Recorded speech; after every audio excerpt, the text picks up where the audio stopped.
Good afternoon sa inyong lahat, guys. Ayan, samahan nyo na po ang inyong lola at nagluluto po ako ngayon ng pansit Mickey.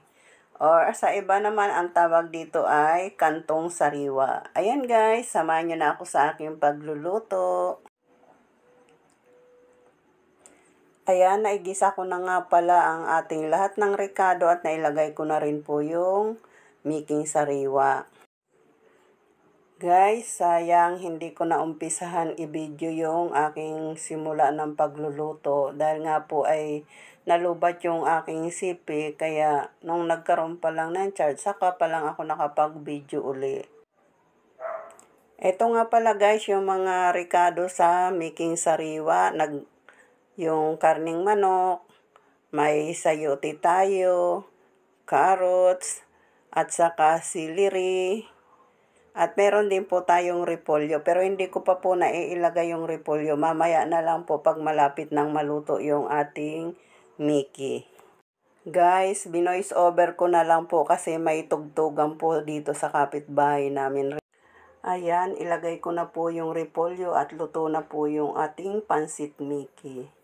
Ayan guys. Ayan, pag tayo nga pala ay magluluto ng pansit Mickey, kailangan sigurado pong huhugasan natin ng maigi kasi po yung pansit Mickey pag kulang sa hugas mapait po yung lasa at sobrang alat. Ayan guys, nalagyan na po natin ng lahat ng pampalasa yung ating pansit. Hihintayin na lang po natin na maluto yung ating inilagay na repolyo. At ayan. Maya-maya, titikman na lang po natin kung tama na ba yung lasa o kulang pa. Kung kulang pa, di saka po tayo magdagdag.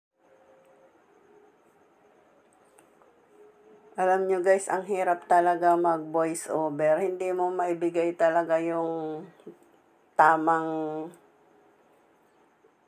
words doon sa pinakikita sa video. Kaya gusto ko talaga hindi voice over kaso wala po tayong magawa dahil nga ang lakas ng tugtugan, may kantahan sa kapitbahay. Wala naman tayong magagawa. Di naman natin yung pwedeng ipahinto para lang makapag-video tayo, 'di ba guys? Ayan po guys, malapit nang maluto yung ating pansit Mickey. Ayan, konti na lang, luto na yung ating inilagay na repolyo. Ayan, ilagay na po natin yung dahon na celery. Pero yung tangkay po, isinama na natin sa paggigisa ng gulay kanina. Luto na po yung ating pansit Mickey. Ayan, wag na nating palamigin ito. Tara, kumain na tayo. Ang sarap ng amoy. Naaamoy mo yung celery. Ang bango. Maraming salamat.